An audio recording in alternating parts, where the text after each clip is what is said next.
The gate agent scanned my husband's boarding pass first, then mine. Then she paused, looked at the screen, looked back up at him, and said the sentence that ended a 9-year marriage in a single breath. "Sir, I'm sorry. I thought you were traveling with your wife." Marcus laughed. He actually laughed, the easy way he laughs when he thinks a problem is about to solve itself. "I am," he said. "She's standing right here." And the agent. Her name tag said Priya, looked at me, then down at her screen again, and her face did the look professionals' face does when they realize they have accidentally walked into something that is not ready to die on the hill that you built out of lies. My mistake. In deception, raising your But it was not her weapon. because the reservation you under speak Marcus' dripping with venom. a woman, and her last name was already done. You're playing with fire, preparing for war. I'm ready to settle the score. You're sounding the alarm while I'm trying to remain in the calm before the storm. And I waited until we reached this, because I already knew what I was going to find. I just needed 38,000 steps and a lost life. Welcome back to Calm Karma Stories, where ordinary people face impossible family moments and walk out with their dignity. If you have ever been the one who planned, who kept the whole thing moving while someone else took the rest, this story is for you. Drop a comment and let me know you're watching. But let me back up, because to understand what's happening about me, you have to understand who I am, and you have to understand the situation has been thrown so many times that I can hear it in my voice. My name is Alan. I'm 37 years old, and I automatically I'm a forensic revenue recovery specialist, which is a long way of saying that when a mid-sized carrier suspects that $15 million is leaked out of its ticketing system over 3 years and nobody can find where, they hire a Cause I don't like the way it feels. Those cutting words that never heal. Behind the barricades, you're tossing grenades while I'm trying to settle and disengage. You're playing with fire, preparing for war. I'm ready to settle the score. You're sounding the alarm while I'm trying to remain in the calm before the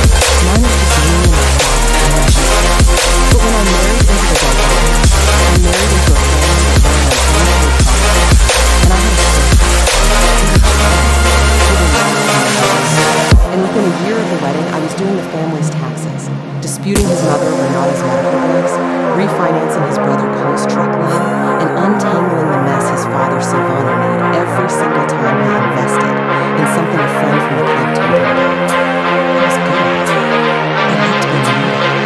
That was the truth, and I walked into it. Let me give you the gist, because it didn't happen all at once. It never did. It happened one thing at a time. Each one solid, only by being the kind of person who usually sees it.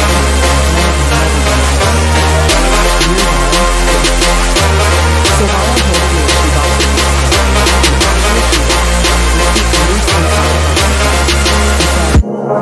You're standing your ground. And I did, because I am. And because figuring Ready out to die on the hill that you built out of lies. In deception, raising your weapon. That was the original era.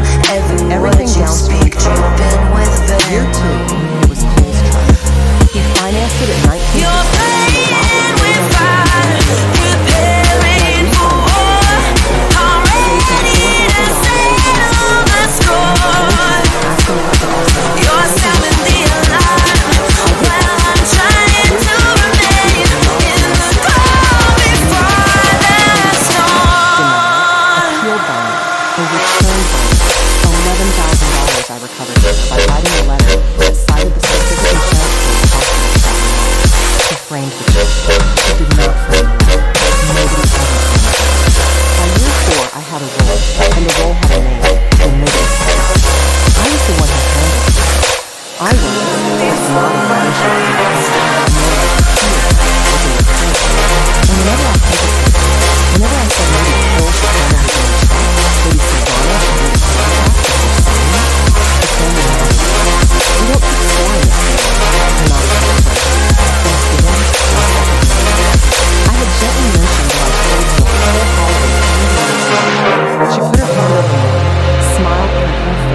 don't keep score in this family. They said it when I played. I don't wanna fight. They said it. I would eventually learn, specifically at the moments when 'Cause I don't like the way it feels. Those cutting words that never heal. Behind the barricade, you're tossing grenades while I'm trying to settle. Marcus and I had merged our finances. Disengage. You're playing with fire, preparing for war. I'm ready to settle the score. You're sounding the alarm while I'm trying to remain in the calm before the storm. Which I did every night because I do it for you. And it keeps me because I wanted, more than I understood, to be surprised by the kindness of a man who had stopped being kind in 100 small ways that hadn't yet happened. It took months. And at last, months later, he said the deposit was waiting for me. For later. There was a second thing, that same year, that I also filed without understanding. Marcus got a P.O. box. He said it was for a side project. He'd been talking, vaguely, about selling watches online, reselling them, a hobby that never produced a single watch that I sold. A P.O. box for a hobby that had no end in it. I went into picking up his car and then deciding it was him because a suspicious mind was exhausting him. And I was probably exhausted from him. That's the thing about the business. It doesn't just mean it makes you curious for exactly the moment of the P.O. box, I believe, was where the second one without a memory. You're standing your ground, 3 months after that, his mother ready to die on the hill that you built out of cardiac event, lies. real enough, And deception, raising your hospital bill, weapon. Every word you speak, dripping with and in the venom. waiting room, exhausted, I overheard Renata on the phone. You're playing with fire, preparing for war. I'm ready to settle the score. You're sounding the alarm while I'm trying to remain in the calm before the storm. Service they'd married their son into. I didn't care. I'm not upset. I went back in, handed Renata her coffee, and I said, 2 sugars, right? And she said, you always remember. Squeeze my hand. I always remember. That is exactly the problem for me. I always remember everything. I just don't always tell you that I do. Here's what it turns. About 14 months before that, Marcus started traveling. He changed jobs, moved into pharmaceutical sales, which meant contracting, regional brands, and the like. I was traveling constantly myself, so our calendars became a negotiation. And I was so relieved he finally had something of his own that I didn't work closely with anyone. That was my mistake. And I want to be honest with you about it, because this channel is not about pretending the fixer is perfect. The fixer's flaw is that she trusts the system she's inside. She assumes because she is honest, the legend is honest. I audited strangers for a living, and I did not audit 'Cause I don't like the way it feels. Those cutting words that never heal. Behind the barricade, you're tossing grenades while I'm trying to settle his in. laundry, because we don't Disengage. You're playing with fire, preparing for war. I'm ready to settle the score. You're sounding the alarm while I'm trying to remain in the calm before the storm.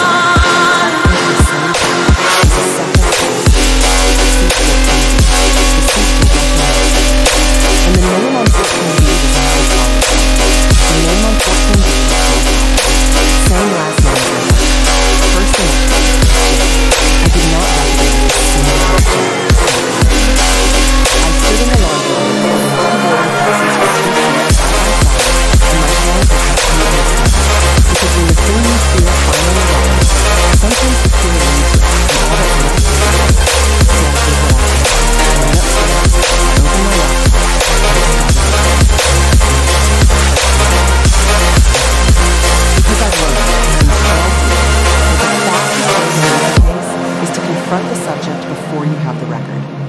The moment they know you're looking, the record starts disappearing. Here's what I did first. I logged into the joint credit card. The household one, the one he'd forgotten I reconcile every month in 9 minutes. And I pulled 14 months of statements into a spreadsheet. And I searched for one thing, airline charges that were I found the 19 flights over 14 months that did not cost more than $8.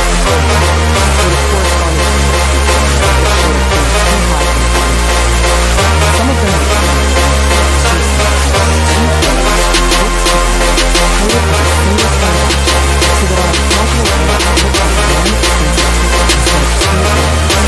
I want you to understand what I was looking at. I was looking at the exact quantity of defined inside the box. 2 travelers, ready to die on the hill that you built out of life. So the total doesn't triple. In deception, raising your weapon.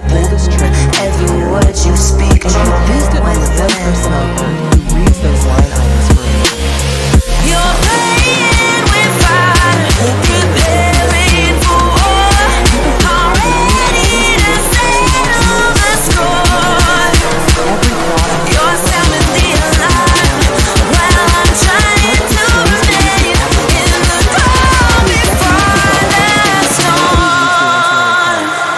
And my husband, folding a second life into a single fare, believed the woman folding his laundry couldn't read a code. Every one of them is wrong about the same thing. They're wrong about who's watching. But a spreadsheet is not true. A spreadsheet is a reason to keep going. I know the difference better than most people alive, because I've watched cases collapse when someone in front of the subject with a suspicion instead of a record, and watch the rest of the proof conviction.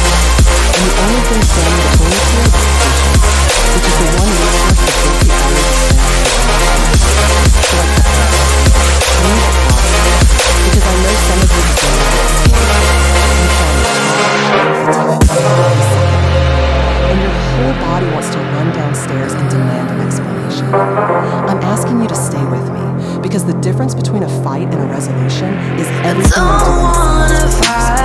Subscribe, because what I found next is the reason I got on this. I don't like the way it feels. Those cutting words that never heal.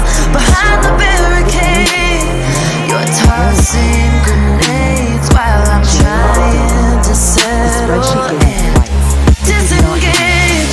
You're playing with fire, preparing for war. I'm ready to settle the score. You're sounding the alarm while I'm trying to remain in the calm before the storm. I logged into his frequent flyer profile had a stage shadow, the kind you all see pages from. The companion's name was Teresa Delgado, and her profile had a date of birth that made her 31 years old.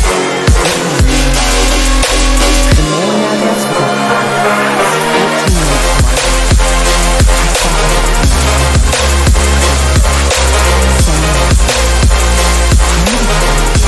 because your mind goes to one place,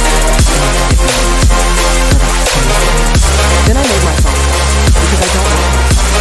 I work on documents. So I pulled the document that was coming to public records. A marriage license search, county by county, is a tedious thing, but I've done 1,000 of them chasing hidden assets, and I know which counties to check and how to read the index.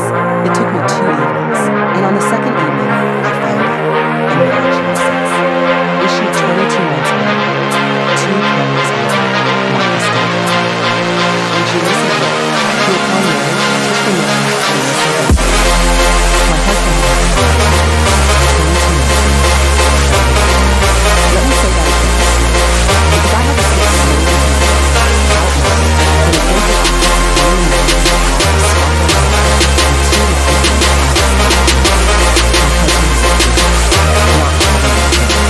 not emotional.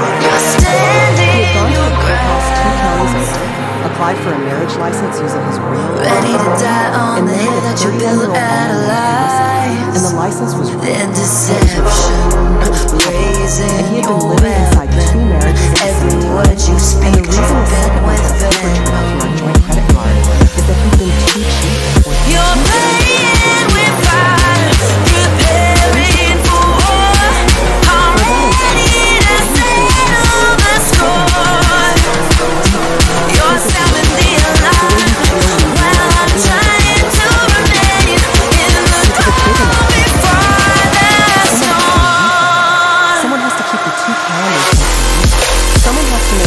wife and the wife never end up in the same room.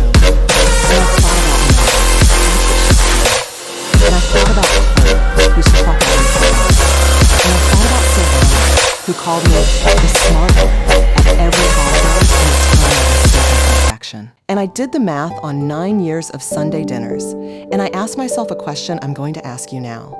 How many of them knew?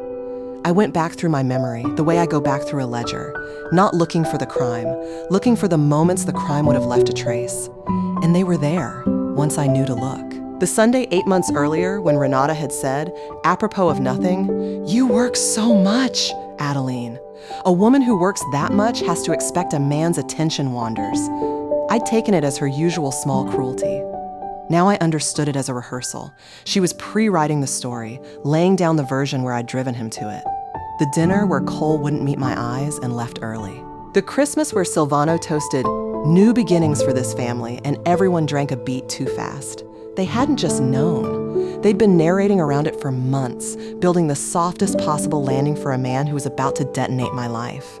And the landing they'd built for me was no landing at all. It was a hallway. It was, that's what she's for. I don't tell you this so you'll feel sorry for me.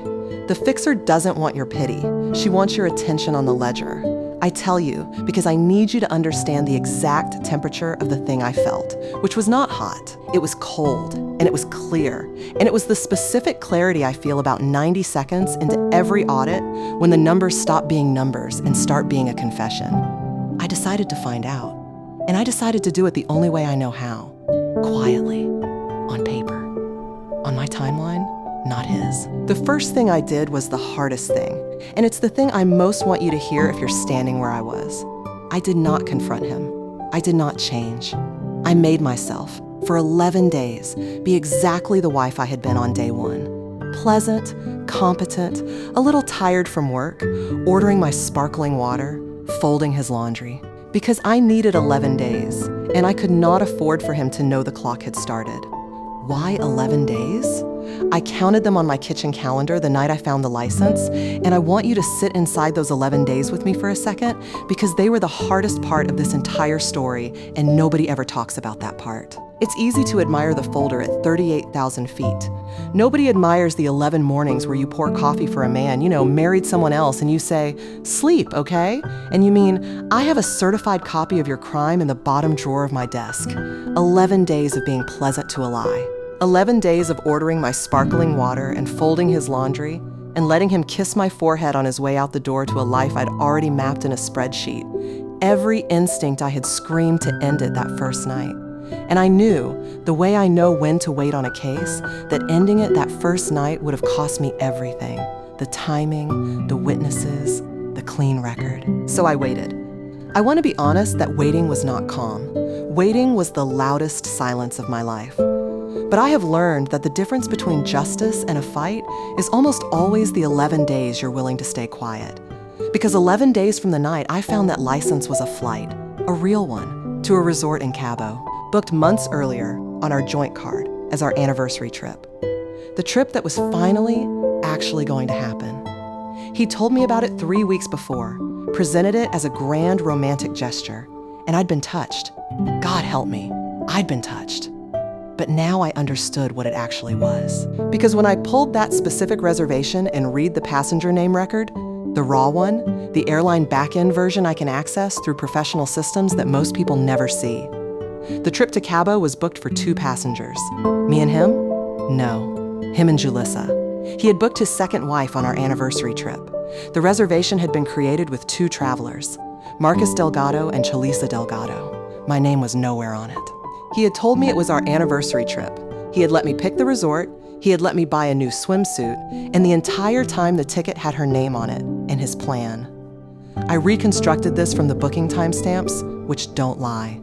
His plan was to tell me, at the last minute, that work had come up, that I should go visit my aunt instead, and then to fly to Cabo with her. The nerve of it wasn't even the worst part. The worst part was how lazy it was. He was so certain I'd never look. 9 years of me handling everything had taught him that I was a utility, not a person. Utilities don't investigate.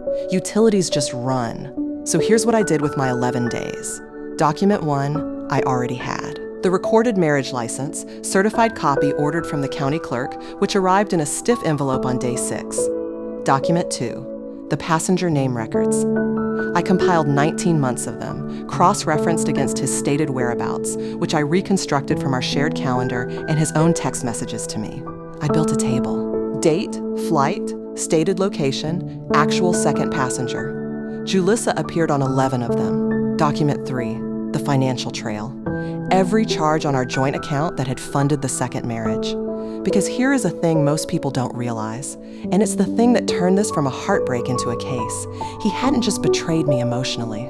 He had funded a fraudulent marriage using joint marital assets. He had spent our money, a meaningful share of it mine, establishing and maintaining a household with another woman. That's not just a moral matter, that's a financial one, and financial matters have remedies. Document 4 is the one that made my hands go still. Because on day 8, still logged into his loyalty profile, I found a saved document in his linked email. He used the same password for everything, I told you, and I'm not proud of reading it, but I'm not sorry either. It was a draft, a message he'd written but not sent, to Julissa. And it said, in effect, after Cabo, we tell my family it's official. We start the paperwork to make it clean, and Adeline will handle the divorce quietly because she handles everything and she hates a scene. She handles everything and she hates a scene. He wasn't wrong. That's what stung. He'd read me correctly for 9 years. He'd built his entire plan on the certainty that I would absorb this the way I'd absorbed everything. Silently, efficiently, cleaning up the mess he made and thanking him for the opportunity. But here's what Marcus did not know. I don't hate a scene. I hate a scene I didn't design. And I was about to design a very quiet, very public, very well-documented one. I called a lawyer, not a friend of a friend, a specialist, a family law attorney named Delia Okonkwo, who I'd met years earlier when her firm consulted mine on an asset tracing matter. Delia does not raise her voice. Delia is the calmest person I have ever met, and when I laid the 4 documents on her conference table, she read them for 11 minutes without speaking, and then she looked up and said one word. Bigamy, I said. Yes, she said. You understand, this is not just grounds for divorce. In this state, this is a crime. And the second marriage is void. Legally, it never existed, which means she has no marital claim to anything. But he does. To you. Still. She tapped document 3. And he funded her with marital money. That's yours to recover. I said, I know. I do this for a living. I just needed someone to do the part I can't do myself. She smiled, very slightly. Which part? I said, the part where it's official. Because that's the thing I could never do for myself, and I want to be precise about it, because I think a lot of you are like me. I can build the case. I can find the money, reconstruct the timeline, certify the documents. What I cannot do, what took me 12 years and one bigamous husband to understand I cannot do, is be the one who says out loud, this is over, and here is why, and there is no version where you talk me out of it. I'd spent my whole life absorbing. Delia's entire profession is the opposite of absorbing. She is the wall that does not move. I needed a wall. Everybody who has ever been the fixer needs, at least once, to hire a wall. Delia walked me through the mechanics, and I want to share them, because knowledge is the thing that turns a victim into an auditor. She explained that in our state, a marriage entered into while already married is void from the beginning. Not voidable, void, meaning the law treats it as though it never legally existed. Julissa, whatever Marcus had promised her, had no spousal claim to anything of ours, because you cannot have a marital claim to a marriage that never legally happened. That protected the money. She explained that the crime and the divorce were 2 separate tracks that would run at their own speeds. The divorce fast, because bigamy makes fault almost embarrassingly easy to prove, and the criminal matter slow and largely out of my hands, which was exactly where I wanted it. And she explained the thing I already knew but needed a lawyer to say back to me, that spending marital money to build and maintain a second household is dissipation, and that a court, once it sees dissipation, tends to become extremely interested in the spender's finances in a way that rarely ends well for the spender. You've done the hard part, Delia said, tapping the folder. You found it. Most people never find it. Now let me do the part where it becomes real. Here's what we built in the days I had left.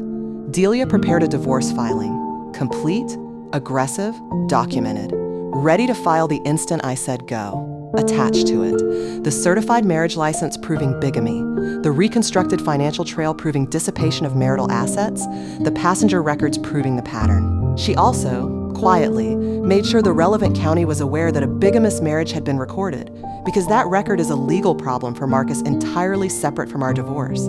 A false statement made under oath on a marriage application in a courthouse is not a small thing. And then Delia asked me the question that decided everything. When do you want to tell him? And I thought about the gate. I thought about Cabo. I thought about the plan he'd built on my silence. And I said, I don't want to tell him. I want him to find out that I already know, in front of the people he lied to about me. Because I'd figured out, by then, who else was going to be on that flight. Let me explain, because this is where the trap closes, and I want you to see every tooth of it. When I pulled the full anniversary reservation, the one with him and Julissa, I saw it was part of a larger booking group. 4 rooms at the resort, 6 travelers total. And when I read the other 4 names, my stomach dropped and then went cold and then went clear. Renata Delgado, Silvano Delgado, Cole Delgado, and Cole's wife, Bianca. His whole family was flying to Cabo on the same flight to celebrate. Not our anniversary. His wedding, his second one. The official announcement he drafted to Julissa after Cabo, we tell my family, wasn't after, it was during. The Cabo trip was the reveal. They were all going to fly down together, and Julissa was going to be there as the new wife, and the family was going to toast the smooth, quiet way Marcus had moved on, and every single one of them had known for months that I existed, that I was being erased, and not one of them had said a word. That's what she's for. They didn't just know. They'd bought tickets to it. Now, here's the thing about the flight. It wasn't a flight I was supposed to be on. Remember the plan in his draft? Work would come up. He'd tell me to visit my aunt. I'd stay home and, in his imagination, quietly begin handling the divorce he hadn't yet announced. So Marcus's actual plan for that morning was to fly to Cabo with Julissa and his family, while I sat at home believing our anniversary had been postponed by his job. He did not expect me at the airport. I made sure he didn't find out I was coming until the night before, when I said, pleasant, tired, ordering my sparkling water at the kitchen counter.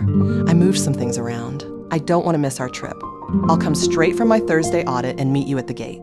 And I watched his face. I watched him try to solve, in real time, a problem he thought was already solved. And I watched him decide. I could see him decide that he'd handle it at the airport, that he'd invent something, that whatever went wrong, Adeline would absorb it, because Adeline absorbs everything, because we don't keep score in this family. 2 limes. I dropped the second one in my glass and I said, I can't wait, and I meant it more than he will ever understand. Stay with me here, because everything from this point happened in the space of about 90 minutes, in a terminal, in front of 6 people, and I had rehearsed none of the words and all of the paperwork. I arrived at the gate first, on purpose. I checked in as what I legally was, his wife, Adeline Ferro Delgado, on the marriage certificate, though I fly under Ferro. And I want you to notice something, because it's the hinge of the entire morning. The anniversary reservation, the real one, had his name and Julissa's. But the flight had another version of events that Marcus had never accounted for, because Marcus doesn't read reservations. He books them and forgets them. He had, months ago, in a fit of romantic theater when he first told me about our trip, added me as a companion to his loyalty profile for a different, earlier booking, and then rebooked with Julissa and never removed me from the profile. So the system had 2 Delgado companions saved to his account, me and her. And when the gate agent, Priya, pulled up the manifest and saw a Delgado companion checking in beside Mr. Delgado, and then saw a second Delgado in the traveling party, her system did exactly what a good system does when it finds 2 people who can't both be the spouse. It flagged it. That's why she said it.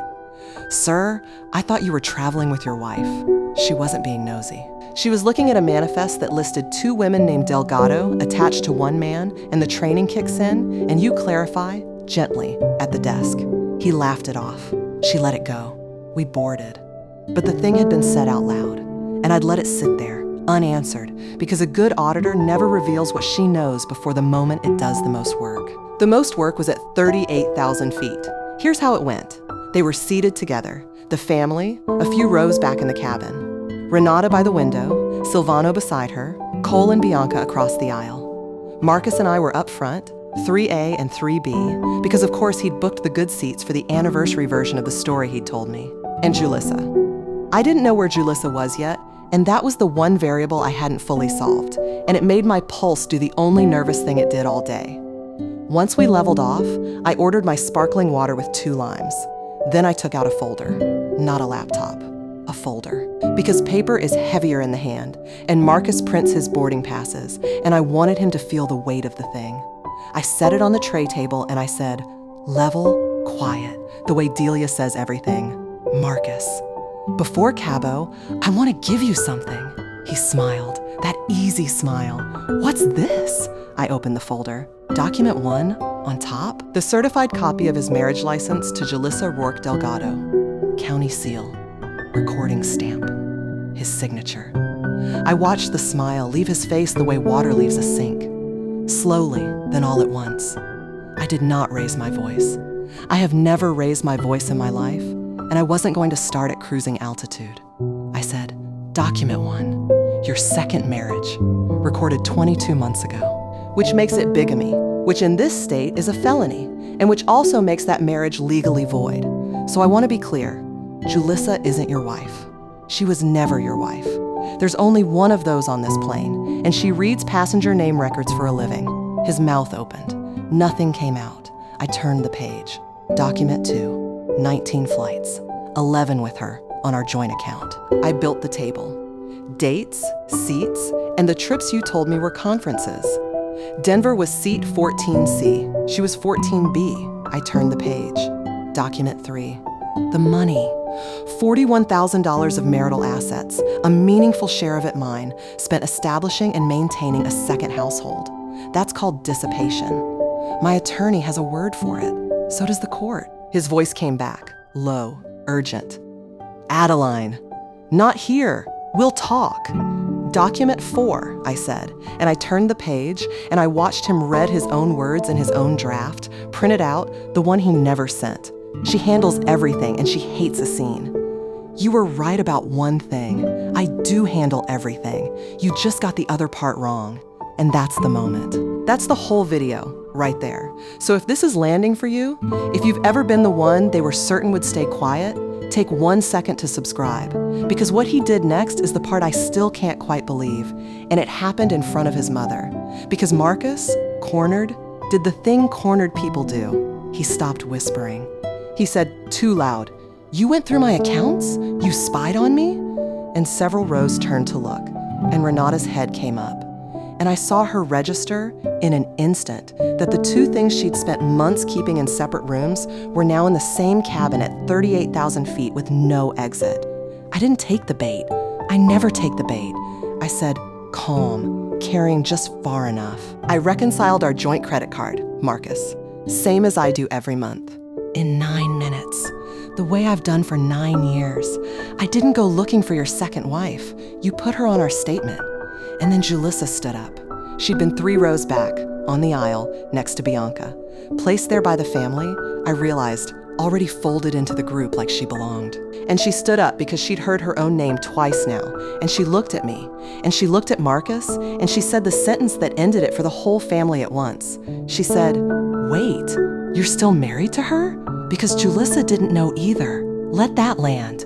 She thought she was the wife. She thought I was the ex. He told her the divorce was long done, that I was a bitter chapter, that Cabo was the celebration of a clean new start. He told his second wife the same lie he told his first, that Adeline handles everything quietly, that the paperwork was finished, that there was nothing to see. He'd lied to all of us, and he'd used the same lie because he only had one, and it was me. So now there were 2 women standing in one cabin and one man sitting between them going gray and 6 feet away his mother. The woman who'd said, we don't keep score in this family more times than I can count, had her hand pressed to her mouth. And I did the calmest thing I did all day. I turned around in my seat, looked at Renata, and I said, gently, 2 sugars, right? She didn't understand. Not yet. I said, you told your sister I was what you're for. In the cardiac waiting room, I was standing in the hallway. I always remember, Renata. You said so yourself. And and I watched 9 years land on her face. Now, here's what didn't happen, because this is calm karma stories and not a different kind of channel. Nobody screamed. There was no slap, no drink thrown, no scene the flight attendants had to break up. The quietest part was the loudest. Marcus sat there, and Julissa sat back down slowly like her legs had stopped, agreeing to hold her. And Renata turned to the window, and the plane kept flying south toward a resort with 4 rooms booked for a celebration that no longer existed. I closed my folder. I ordered another sparkling water, 2 limes, and I texted Delia 3 words from the airplane Wi-Fi. File it now. By the time we landed in Cabo, the divorce petition was filed, time-stamped, real. Waiting for him in his inbox when his phone reconnected on the jet bridge, along with a letter on Delia's firm's letterhead, informing him that the state was in possession of a certified copy of a recorded bigamous marriage, and that a copy had been provided to the county attorney's office as required. He read it standing in the aisle, blocking everyone, until a flight attendant asked him to please keep moving. Please keep moving. I have never heard a truer sentence. Here's what happened over the next several months, told the way it actually unfolded, which is slowly, and then all at once, the way water leaves a sink. The divorce moved fast, because bigamy makes a divorce very simple. There's not much to argue when your spouse has a second recorded marriage and a paper trail funding it. Delia recovered the $41,000 in dissipated assets, plus more, because once a court sees one hidden household, it starts wondering what else is hidden. And it turned out there was more, and I'd already found it, and I handed it over on a table with dates and seat numbers. The more was the P.O. box. Remember the P.O. box? The one for the watch hobby with no watches?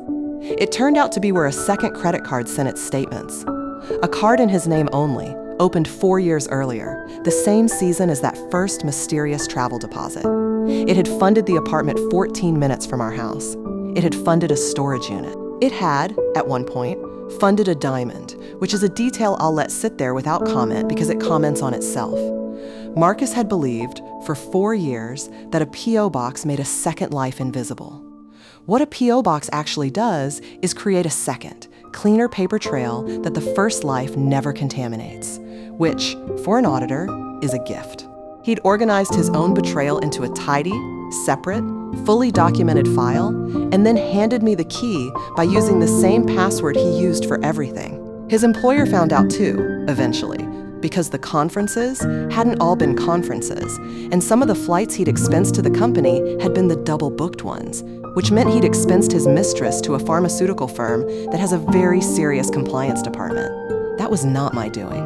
I never called anyone. The record called them. The record always calls, eventually, once you stop covering for it. He lost the job that had made the whole scheme possible. The travel stopped because the reason for the travel stopped. The bigamy itself became a separate, colder machine that I did not have to operate. I didn't press it. The record pressed it. A recorded marriage license is a sworn document, and Marcus had sworn, on a county application, that he was free to marry. He was not. That's the kind of thing that doesn't need me at all once it's noticed. It got noticed. He is dealing with that still, and it is not my problem to manage, which after 9 years of managing everything is a feeling I can only describe as weightlessness. Julissa left him at the resort, literally at the resort. She flew home 2 days early, and she found me, before she left, in the lobby, and we had a short conversation that I'll keep mostly private except for one part. She said, "How did you stay so calm up there?" And I told her the truth. I said, I wasn't calm. I was prepared. They're not the same thing, but from the outside, they look identical, and the difference is just paperwork. She's fine now, as far as I know. She was a victim of the same lie I was. We are not friends, but we are not enemies, and there's a kind of dignity in that. She told me one thing in that lobby that I've thought about since. She said Marcus had told her the exact same story about me that I realized he must have once told me about the women before me, that his ex was cold, controlling, obsessed with money, impossible to please. I was the money-obsessed control freak in her version of the story, and she was, I have no doubt, the desperate other woman in the version he'd have told about her, someday, to wife number 3. He didn't have a personality. He had a script, and the script only had one antagonist, and the antagonist was always whichever woman was currently in the way. That's not a man. That's a role that a man had learned to perform. And the terrible, freeing truth is that none of it, not one day of my 9 years, had been about me at all. You cannot be rejected by someone who was never actually looking at you. You can only be used by them. And use has a remedy. Rejection doesn't, but use does. Use, you can put in a table with dates and dollar amounts and hand to a judge. The family took longer. Cole called me first, about 3 weeks after, and I let it go to voicemail.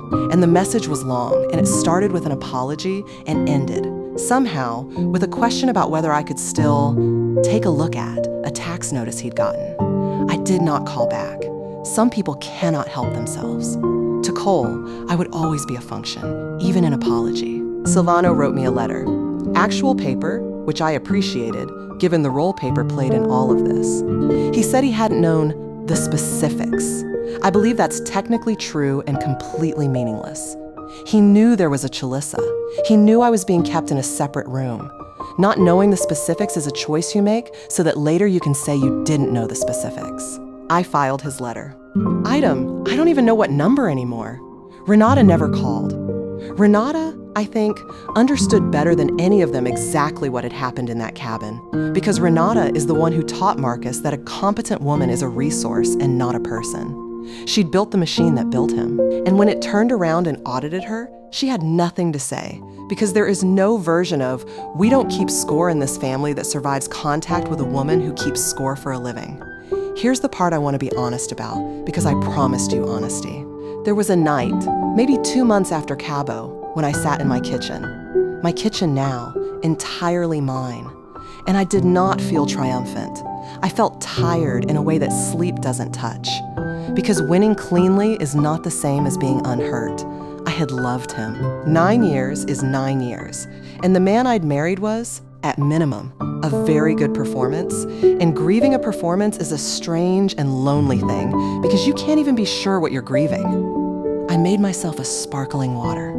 2 limes, my father's drink. And I sat with it, and I let myself miss the marriage I thought I had, which is different from the one I actually had. And I let both of those be true at once. And then I did the thing I always do, the thing that is either my great strength or my original wound, depending on the day. I got up, and I kept moving. Now, reconciliation. Because the family did, eventually, come around asking for it. And I want to tell you exactly how that went, because I think it's the most important part. About 5 months after the flight, Renata sent word, through Cole, of course, never directly, that the family wanted to put this behind us and have me back at Sunday dinner.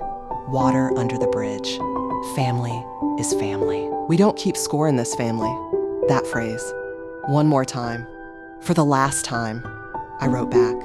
One message to the whole family, which I almost never do. I said, I'll come to dinner on 3 conditions. 1, Renata says out loud, at the table, what she said in the hospital hallway, and then says why it was wrong. 2, nobody at that table ever again asks me to take a look at anything financial, ever, for the rest of our lives. I am done being what I'm for. 3, we do, in fact, keep score. From now on, out loud. Because the version where we don't keep score was only ever the version where I paid and you counted. I'm happy to have a family. I'm not willing to be its accounting department. Those are the terms. They're not negotiable, and I won't explain them twice. They didn't answer for a while. Then Renata did. Directly, for the first time in 9 years, she wrote back 2 words. You're right. I went to 1 dinner. It was awkward and small and honest in a way those dinners had never been. Renata said the thing. It was hard for her. I could see it cost her something, and I let it cost her, because cheap apologies are just another kind of ledger fraud. Cole did not ask me about a single tax notice, though I watched him nearly do it twice and physically stop himself, and I'll be honest, that was almost sweet. I don't go every week. I go sometimes, on my terms. As a person, not a function. That's the only kind of family I'm interested in being part of now. Here's what I learned, and I want to say it plainly, because if you've made it this far, you're probably someone who needed to hear it the way I once did. Being the one who handles everything is not love. It can be love.